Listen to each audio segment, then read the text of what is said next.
गुरु रविदास सभा कृष्णनगर द्वारा आज गौतम बुद्ध जयंती और अंबेडकर जयंती बड़े ही धूमधाम और श्रद्धा के साथ मनाई गई। इस अवसर पर सभा के प्रधान आरसी वसीम ने अपने संबोधन में कहा कि हमें गौतम बुद्ध के बताए हुए सत्य, अहिंसा और शांति के मार्ग पर चलना चाहिए ताकि समाज में भाईचारा और सद्भाव बना रहे। कार्यक्रम के दौरान सामाजिक सेवा की भावना को बढ़ावा देते हुए एक ब्लड डोनेशन कैंप का भी आयोजन किया गया, जिसमें लोगों ने बढ़ चढ़कर हिस्सा लिया और रक्तदान कर मानवता की सेवा का संदेश दिया। इस मौके पर वक्ताओं ने कहा कि इस प्रकार के आयोजन समाज को जागरूक करने और एकजुट करने में महत्वपूर्ण भूमिका निभाते हैं। मुझे लगता है ये बहुत शानदार पहल है कि हम बात करें महिलाओं के सशक्तिकरण की ऐसे दौर में जब महिलाओं को बहाना बनाकर राजनीति तो बहुत हो रही है, महिलाओं के कंधे पे रखकर बंदूक तो बहुत चलाई जा रही है, लेकिन असली जो सशक्तिकरण है वो नहीं हो रहा है। और इसमें समझने वाली बात ये भी है कि जब हम महिलाएं कहते हैं तो कौन सी महिलाओं की हम बात कर रहे हैं। हम उन महिलाओं की बात कर रहे हैं जो पारंपरिक रूप से जिनके पास सत्ता रही है, पैसा रहा है, धन का बल रहा है, शिक्षा रही है,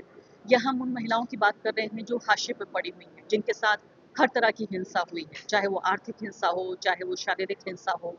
या उनको सामाजिक जो हमारा दायरा है उसमें घुसने की इजाज़त ना हो। तो मुझे लगता है कि इस पूरे मौके का इस्तेमाल हमें इसमें भी करना चाहिए कि खाली महिलाओं को एक हम ग्रुप बना के, खेमा बना के एक तरफ ना ढकेल दें, क्योंकि महिलाएं तो आधी दुनिया है, लेकिन इस आधी दुनिया में कुछ महिलाएं बहुत सशक्त हैं, उनके पास तमाम तरह के विशेषाधिकार हैं, प्रिविलेजेस हैं, और कुछ महिलाएं ऐसी हैं जिनके पास कुछ भी नहीं। तो ये एक अच्छा मौका है कि हम संविधान की रोशनी में और साथ साथ लोकतंत्र की रोशनी में आज की जो राजनीति है उस पर हम चर्चा करें कि क्या अभी भी जो रेलेवेंस है, जो महत्व है और जो प्रासंगिकता है तथागत बुद्ध की और इसके अलावा बाबा साहेब की, उनसे हम उनकी जो टीचिंग्स हैं उनसे कैसे रोशनी लेकर अपने हमारा जो रास्ता है हम उसे ज़्यादा बेहतर प्रकाश हम उसमें डाल सकते हैं। और आज के अंधियारे दौर में जहाँ हर तरह से लोकतंत्र की हत्या करने की कोशिश हो रही है, संविधान का इस्तेमाल करके संविधान को कुचलने की कोशिश हो रही है, जब हमारे दौर में जब हमने देखा, जब एक तथागत बुद्ध का दौर था और साथ ही बाबा साहब का दौर था, दोनों दौर बहुत मुश्किल थे। हमें ऐसा लगता है कि हम बहुत परेशान हैं, लेकिन आप सोचिए उनके दौर में उन्होंने क्या परेशानी सही हुई। तो अगर उन्होंने अपने युग में वो कर दिखाया जो उन्होंने किया, तो हम तो बहुत एक तरह से मैं कहूँगी हमारा देश तो अभी काफ़ी स्टेबल है, एक लोकतंत्र है, दुनिया का सबसे बड़ा लोकतंत्र बन चुका है। मुश्किल है रास्ता, लेकिन उतना उससे ज़्यादा आसान है जो तथागत बुद्ध ने किया और जो भीमराव अम्बेडकर ने किया। कृष्णनगर जम्मू आज इस गुरु रविदास गुरुद्वारे के अंदर बुद्धा अम्बेडकर जयंती का प्रोग्राम चल रहा है, जिसमें हमारे चीफ गेस्ट जो हैं डॉक्टर अरफा खानम शेरवानी, जो एक सीनियर एडिटर है द वायर न्यूज़ की, वो जहां पार्टिसिपेट कर रही है। उसमें हमारे जो दूसरे लोग हैं, हमारे समाज के जितने भी लोग हैं, बुद्धिजीवी लोग हैं, वो जहां पार्टिसिपेट कर रहे हैं। और बाबा साहब के जन्मदिन के ऊपर उसके साथ बुद्ध जयंती के समारोह भी चल रहा है। तो हम यहाँ से ये मैसेज देना चाहते हैं कि बाबा साहब ने हमारे लोगों के लिए बहुत कुछ किया है, लेकिन हमने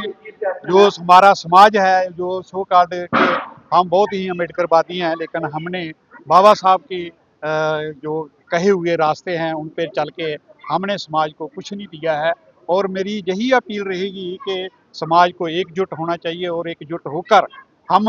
उस रास्ते पर चलें जिस पर आज बाबा साहब ने चलकर हमें ये सारा जो सिस्टम को हमें दिया है। जैसे हमें नौकरियां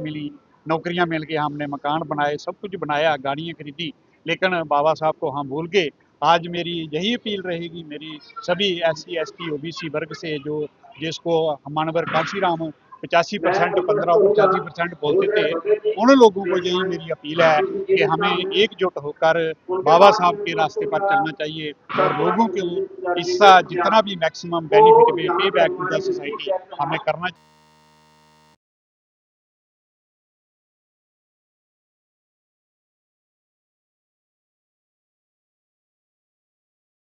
इन संस्था और इन जो एसोसिएशन जो संस्थाएं हमने बनाई हुई हैं, इनका कोई फ़ायदा नहीं है जब तक हम अपने आने वाले जो बच्चे हैं, जो हमारे इस वक्त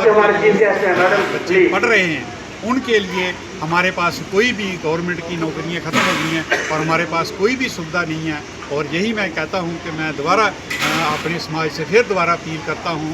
भाई हमें मिलजुल कर हमारे समाज के आने वाले टाइम के लिए हमें इसके ऊपर एक मंथन करना चाहिए, इकट्ठे बैठ के रहना चाहिए और इन पर मंथन करके हमें आगे